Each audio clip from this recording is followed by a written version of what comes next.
حضرت امیر معاویہ کی وفات کا وقت قریب آیا تو یزید نے پوچھا کہ ابا جان آپ کے بعد خلیفہ کون ہوگا؟ تو آپ نے فرمایا خلیفہ تو ہی بنے گا، مگر جو کچھ میں کہتا ہوں اسے غور سے سن۔ کوئی کام حضرت امام حسین کے مشورے کے بغیر مت کرنا، انہیں کھلائے بغیر نہ کھانا، انہیں پلائے بغیر نہ پینا، سب سے پہلے ان پر خرچ کرنا پھر کسی اور پر، پہلے انہیں پہنانا پھر خود پہننا۔ میں تجھے حضرت امام حسین اور ان کے گھر والوں اور ان کے کنبے بلکہ سارے بنی ہاشم کے لیے اچھے سلوک کی وصیت کرتا ہوں۔ اے بیٹے، خلافت میں ہمارا حق نہیں، وہ امام حسین، ان کے والد حضرت علی اور ان کے اہل بیت کا حق ہے۔ تم چند روز خلیفہ رہنا، پھر جب حضرت امام حسین کے لیے مکمل حالات سازگار ہو جائیں تو پھر وہی خلیفہ ہوں گے یا جسے وہ چاہیں، تاکہ خلافت اپنی جگہ پہنچ جائے۔ ہم سب امام حسین اور ان کے نانا کے غلام ہیں، انہیں ناراض نہ کرنا ورنہ تجھ پر اللہ اور رسول ناراض ہو جائیں گے، تو پھر تیری شفاعت کون کرے گا؟ یزید نے پہلا اور خطرناک حملہ حضرت امام حسن رضی اللہ عنہ پر اس طرح کیا کہ آپ کی بیوی جادہ کو بہکایا کہ اگر تو نے زہر دے کر امام کا کام تمام کر دیا تو میں تجھ سے نکاح کر لوں گا۔ اس نے بادشاہ کی بیگم بننے کے لالچ میں جنتی سردار کا ساتھ چھوڑ کر آخرت کو بھول کر کئی مرتبہ آپ کو زہر دیا، لیکن جب خاص اثر نہ دکھا تو بہت ہی سخت اور تیز قسم کا زہر دیا جو آپ کی شہادت کا سبب بنا۔ کلیجے کو دہلا دینے والی خبر جب حضرت امام حسین رضی اللہ عنہ کو پہنچی تو بھائی کے پاس حاضر ہو کر سرخانے بیٹھ کر معلوم کیا کہ آپ کو کس نے زہر دیا۔ آپ نے فرمایا اگر وہ ہے جو میرے خیال میں ہے تو اللہ بڑا بدلہ لینے والا ہے، اگر نہیں تو میں بے گناہ سے عوض نہیں چاہتا۔ پھر جانے والے امام نے آنے والے امام کو یوں وصیت فرمائی، حسین دیکھو، کوفہ کے بیوقوفوں سے ڈرتے رہنا، ایسا نہ ہو کہ وہ تمہیں باتوں میں لے کر بلائیں اور وقت پر چھوڑ دیں، پھر پچھتاؤ گے اور بچاؤ کا وقت گزر جائے گا۔ اس زہر کے اثر سے 45 سال 6 ماہ چند روز کی عمر میں بمقام مدینہ طیبہ 5 ربیع الاول 49 ہجری آپ نے وفات پائی۔ جنت البقیع میں خاتون جنت حضرت فاطمہ زہرا رضی اللہ عنہا کے پہلو میں مدفون ہیں۔ یزید حضرت امام حسن رضی اللہ عنہ کی شہادت سے اپنے فسق و فجور اپنے دل کو خوش کر چکا تھا۔ 60 ہجری کو جب یزید دمشق میں تخت حکومت پر قابض ہو کر شہنشاہ بن بیٹھا تو اب اس کو حضرت امام حسین یاد آئے، لہٰذا اس نے تمام مسلم ریاستوں اور صوبوں کے گورنروں، حکام کو اور عاملوں کو خط لکھ کر یہ حکم دیا کہ وہ عوام کو اس کے ہاتھ پر بیعت کروائیں۔ چنانچہ اس سلسلہ میں مدینہ منورہ سے عامل ولید بن عقبہ کو بھی حضرت امام حسین رضی اللہ عنہ کی بیعت لینے کے لیے ایک خط لکھا۔ جب ولید بن عقبہ یزید کے اس پیغام کو لے کر حضرت امام حسین رضی اللہ عنہ کے پاس حاضر ہوئے تو حضرت امام حسین نے بیعت سے اس لیے انکار کر دیا کہ یزید فاسق اور شرابی تھا۔ یزید کی بیعت مسترد کرنے کے بعد آپ نے ماہ شعبان کی 4 تاریخ 60 ہجری کو مکہ مکرمہ کی طرف کوچ کرنے کا عزم فرمایا اور یہ رات حضور صلی اللہ علیہ وآلہ وسلم کے روضہ منورہ میں گزاری۔ امام آرام میں تھے کہ خواب میں نانا جان حضور صلی اللہ علیہ وآلہ وسلم تشریف لائے۔ فرمایا حسین وہ وقت قریب آتا ہے کہ تم پیاسے شہید کیے جاؤ گے اور جنت میں شہیدوں کے بڑے درجے ہیں۔ یہ دیکھ کر آنکھ کھل گئی، اٹھ کر روضہ مقدس کے سامنے رخصتی کے لیے نمناک آنکھوں کے ساتھ حاضر ہوئے۔ دل جانے کو تیار نہیں، حالات پوچھ کر تقاضا کر رہے ہیں۔ شعبان کی چوتھی رات کے 3 پہر گزر چکنے کے بعد امام علی مقام مدینہ منورہ سے مکہ معظمہ رخصت ہوئے۔ یہاں پہنچ کر آپ نے مستقل طور پر مکہ مکرمہ میں اقامت اختیار کر لی۔ جب کوفہ والوں کو حضرت امام حسین کی یزید کی بیعت ٹھکرانے کے بعد مدینہ منورہ سے مکہ معظمہ جانے کی خبر ملی تو ان کے بہت سے قبیلوں اور گروہوں نے بلا اتفاق آپ کی طرف ایک خط لکھا جس میں انہوں نے آپ کو اپنے یہاں کوفہ آنے کی دعوت دی۔ حضرت امیر معاویہ اور یزید کی ولی عہدی کا ذکر کرنے کے بعد تحریر کیا گیا کہ ہمارے سر پر کوئی امام نہیں ہے، آپ ہمارے یہاں تشریف لائیں، ہم جان و مال سے آپ کی مدد و نصرت و خدمت و حمایت کے لیے تیار ہیں۔ اللہ تعالیٰ کی برکت سے ہمیں حق کی حمایت نصیب فرمائیں۔ اور اپنے اس مطالبہ پر بہت اصرار کیا۔ اور طے در پہ کوفہ کے ہر قبیلہ اور ہر جماعت کی طرف سے لگ بھگ 100 خطوط جمع ہو جانے پر آپ نے لکھا کہ میں اپنے چچا زاد بھائی مسلم بن عقیل کو بھیجتا ہوں، اگر یہ تمہارا معاملہ ٹھیک دیکھ کر اطلاع دیں گے تو ہم جلد آئیں گے۔ حضرت مسلم کوفہ پہنچے۔ ادھر کوفیوں نے امام کے ہاتھ پر بیعت کرنے اور مدد دینے کا وعدہ کیا، بلکہ 18,000 داخل بیعت بھی ہو گئے، اور حضرت مسلم کو یہاں تک باتوں میں لے کر اطمینان دلایا کہ انہوں نے امام حسین کو تشریف لانے کے لیے خط لکھ کر روانہ کر دیا ہے۔ ادھر کوفیوں نے یزید کو خبر دی کہ حسین نے مسلم کو بھیجا ہے۔ کوفہ کے حاکم نعمان بن بشیر ان کے ساتھ نرمی کا برتاؤ کرتے ہیں، اگر کوفہ کا بھلا منظور ہے تو اپنی طرح کوئی زبردست ظالم بھیجے۔ اس نے عبداللہ بن زیاد کو حاکم بنا کر بھیجا اور حکم دیا کہ مسلم کو شہید کیا جائے یا کوفہ سے نکال دیا جائے۔ جب ابن زیاد کوفہ پہنچ کر امام مسلم کے ساتھ 18,000 کی جماعت دیکھی تو امیروں کو دھمکانے پر مقرر کیا، کسی کو دھمکی دی، کسی کو لالچ سے توڑا، یہاں تک کہ تھوڑی دیر میں امام مسلم کے پاس صرف 30 آدمی رہ گئے۔ حضرت مسلم بن عقیل یہ دیکھ کر مسجد سے باہر نکلے کہ کہیں پناہ لیں، لیکن جب دروازہ سے باہر آئے ایک بھی ساتھ نہ تھا۔ آخر ایک گھر میں پناہ لی۔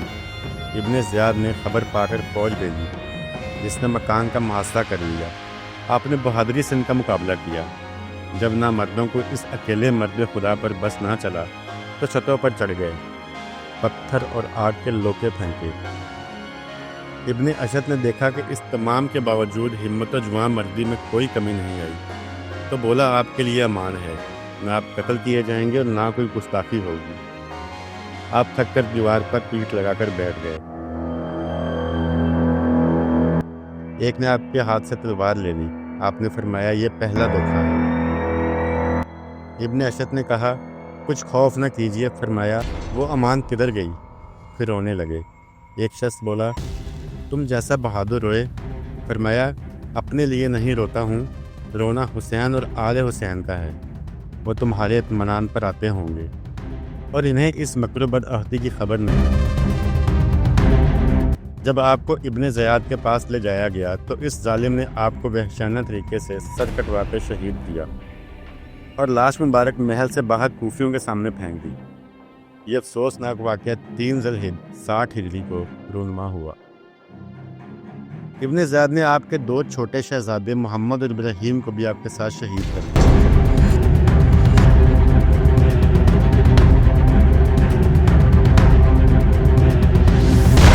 حضرت امام حسین حضرت مسلم بن عقیل کی شہادت کے دن مکہ مکرمہ سے کوفہ کی جانب کوچ فرماتے ہیں۔ آپ کی روانگی کا سبب یہ تھا کہ حضرت مسلم بن عقیل نے شہادت سے پہلے آپ کو خط لکھ دیا تھا، جس میں انہوں نے آپ سے کوفہ تشریف لانے کی درخواست کی۔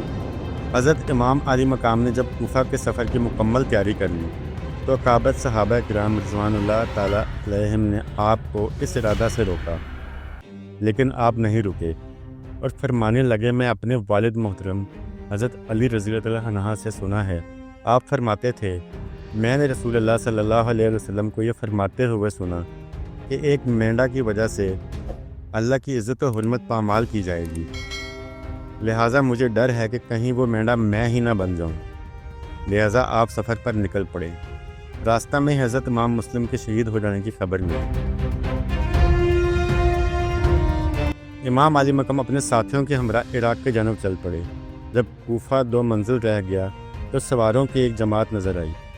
یہ حور تھے جن کو ابن زیاد بن ہاد نے 1000 سواروں پر افسر بنا کر امام علی مقام کو ابن زیاد کے پاس لے جانے کے لیے بھیجا تھا۔ جب یہ قافلہ ٹھیک دوپہر میں صحابہ امام کے پاس اترا تو آپ کے حکم سے ان کو اور ان کے گھوڑوں کو پانی پلایا گیا۔ ظہر کے وقت اذان ہوئی، پھر امام علی مقام نے ان لوگوں سے فرمایا تمہاری طرف میرا آنا اپنی مرضی سے نہیں ہوا، تم نے خط اور کاسد بھیج کر بلایا ہے، اب اگر اطمینان کا قرار کرو تو میں تمہارے شہر چلوں ورنہ واپس جاؤں۔ کسی نے جواب نہ دیا۔ آپ کے حکم پر نماز کے لیے تکبیر کہی گئی۔ امام نے حر سے کہا اپنے ساتھیوں کو تم نماز پڑھاؤ گے؟ عرض کیا ہم سب آپ کی اقتدار میں نماز پڑھیں گے۔ نماز کے بعد حر نے کہا میں خط بھیجنے والوں میں سے نہیں، مجھے تو یہ حکم دیا گیا ہے کہ جب آپ کو پاؤں تو ابن زیاد کے پاس پہنچا دوں۔ کچھ گفتگو کے بعد حضرت امام حسین کوفہ کا راستہ چھوڑ کر ایک دوسرے راستہ پر چل پڑے۔ 61 ہجری محرم کی دوسری تاریخ کو میدان کربلا میں پڑاؤ ڈالا۔ اس جگہ اترنے کے بعد آپ نے اس جگہ کا نام دریافت کیا تو بتایا گیا کہ اس جگہ کو کربلا کے نام سے پکارا جاتا ہے۔ آپ نے فرمایا واقعی یہ جگہ مقام کرب و بلا یعنی رنج اور مصیبت والی جگہ ہے۔ پھر آپ کے تمام ہمراہی اتر پڑے اور اپنا سامان نیچے رکھ دیا۔ خود نے بھی اپنے لشکر کے ساتھ میدان کربلا میں حضرت امام حسین رضی اللہ عنہ کے ساتھ ڈیرا ڈال دیا۔ ابن زیاد نے حضرت امام حسین کی خدمت میں ایک خط بھیجا جس میں آپ سے یزید کی بیعت قبول کرنے کا مطالبہ کیا گیا۔ جب یہ خط آپ کو ملا تو آپ نے اس خط کو پڑھنے کے بعد پھینک دیا اور قاصد سے فرمایا اس خط کا میرے پاس کوئی جواب نہیں۔ قاصد نے واپس جا کر ابن زیاد کو پورا ماجرا سنایا تو وہ غصہ سے آگ بگولا ہو گیا اور لوگوں کو اکٹھا کر کے ایک بڑا لشکر تیار کیا اور عمرو بن سعد کو اس کا سپہ سالار متعین کیا۔ اس بدبخت کو ابن زیاد نے کفار سے جہاد کے لیے مقرر کیا اور فتح کے بدلے میں حکومت کا فرمان لکھ دیا تھا۔ امام کی خبر پاتے ہی ان سے مقابلہ کا حکم دیا۔ پہلے تو اس نے انکار کیا، لیکن جب ابن زیاد نے اس سے یہ کہا یا تو حضرت امام حسین سے لڑنے کے لیے باہر نکلو یا حکومت سے دستبردار ہو کر اپنے گھر جا بیٹھو، تو اس نے حکومت کی لالچ میں امام سے جنگ کو اختیار کیا۔ پیچھے سے ابن زیاد نے مزید فوجی دستے بھیجے جس کی وجہ سے ابن سعد کے پاس 22,000 کی فوج جمع ہو گئی۔ 22,000 کے لشکر نے نہر فرات کے کنارے اپنا کیمپ لگا لیا۔ حضرت امام حسین اور اہل بیت اطہار کے ساتھ آپ کے ساتھیوں پر بھی پانی بند کر دیا گیا۔ ابن سعد کی قیادت میں حضرت امام حسین سے جنگ کرنے کے لیے میدان میں آنے والی اس یزیدی فوج میں اکثریت ان لوگوں کی تھی جنہوں نے آپ کو خط لکھے تھے اور حضرت امام مسلم رضی اللہ عنہ کے ہاتھ پر آپ سے بیعت کی تھی۔ 9 محرم کو رات میں حضرت امام حسین کی جب آنکھ لگ جاتی ہے تو خواب میں حضور صلی اللہ علیہ وسلم کا دیدار کرتے ہیں۔ سرکار اپنے لخت جگر کو سینہ پر ہاتھ رکھ کر فرماتے ہیں الہی حسین کو صبر اور اجر عطا کر، اور ارشاد ہوتا ہے کہ تم جلد ہی ہم سے ملو گے اور اپنا روزہ ہمارے ساتھ افطار کرو گے۔ جوش مسرت میں امام کی آنکھ کھل گئی۔ کچھ ضروری کام کے بعد امام اپنے اہل اور ساتھیوں سے مخاطب ہوئے اور فرمایا صبح ہمیں دشمنوں سے ملنا ہے۔ میں نے بخوشی تم سب کو اجازت دی، ابھی رات باقی ہے، جہاں جگہ پاؤ چلے جاؤ اور ایک ایک شخص میرے اہل بیت سے ایک ایک کو ساتھ لے جاؤ۔ اللہ تم سب کو جزائے خیر دے۔ دیہات و شہر میں پھیل جاؤ جہاں تک کہ بلا ٹل جائے۔ دشمن جب مجھے پائیں گے تمہارا پیچھا نہ کریں گے۔ یہ سن کر امام کے بھائیوں صاحبزادوں بھتیجوں اور عبداللہ بن جعفر کے بیٹوں نے عرض کی ہم کس کے لیے کریں؟ اس لیے کہ آپ کے بعد زندہ رہیں۔ اللہ ہمیں وہ منحوس دن نہ دکھائے کہ آپ نہ ہوں اور ہم باقی ہوں۔ امام مسلم کے بھائیوں نے عرض کیا ہم جا کر لوگوں سے کہیں گے کہ اپنے آقا اور اپنے سردار کو دشمن کے بیچ چھوڑ کر بھاگ آئے۔ خدا کی قسم ہم ہرگز ایسا نہیں کریں گے، بلکہ اپنی جانیں اپنے بال بچے آپ پر فدا کریں گے اور آپ پر قربان ہو کر مر جائیں گے۔ 10 محرم کو جب ابن سعد کا لشکر جنگ کے لیے سوار ہوا، امام علی مقام کے نوجوان ساتھی یکے بعد دیگرے داد شجاعت دیتے ہوئے شہادت پانے لگے، اور جب 50 سے زائد جوان مرد ساتھی شہید ہو گئے تو اس وقت حضرت امام حسین رضی اللہ عنہ نے فرمایا کوئی مددگار اللہ کے لیے ہماری مدد کرنے والا ہے؟ پھر رسول اللہ صلی اللہ علیہ وسلم کے حرم پاک کو دشمنوں سے بچانے والا؟ اور بن یزید نے اپنے گھوڑے کی پیڑ لگائی اور لشکر حسینی میں شامل ہو گئے۔ عرض کی اے فرزند رسول، میں ہی وہ پہلا شخص ہوں جس نے آپ کے مقابلہ میں آنے کی جرأت و گستاخی کی تھی۔ اب میں آپ کے غلاموں میں شامل ہو گیا ہوں، مجھے حکم دیجیے تاکہ میں آپ کی نصرت و حمایت میں لڑتے ہوئے قربان ہو جاؤں اور یہ جان ساری میرے سابقہ گناہوں کا کفارہ بن جائے اور کل قیامت کے دن آپ کے نانا کی شفاعت نصیب ہو جائے۔ اس کے بعد حر نے دشمنان اہل بیت سے جرأت اور بہادری کے ساتھ مقابلہ کیا اور شہید ہو گئے۔ حضرت امام علی مقام کے ساتھیوں میں جب تک ایک بھی باقی رہا تب تک انہوں نے امام پاک کے بھائی، بیٹے اور بھتیجے وغیرہ کسی بھی بنی ہاشم کو میدان میں نہیں جانے دیا۔ بلکہ خود مقابلہ کیا۔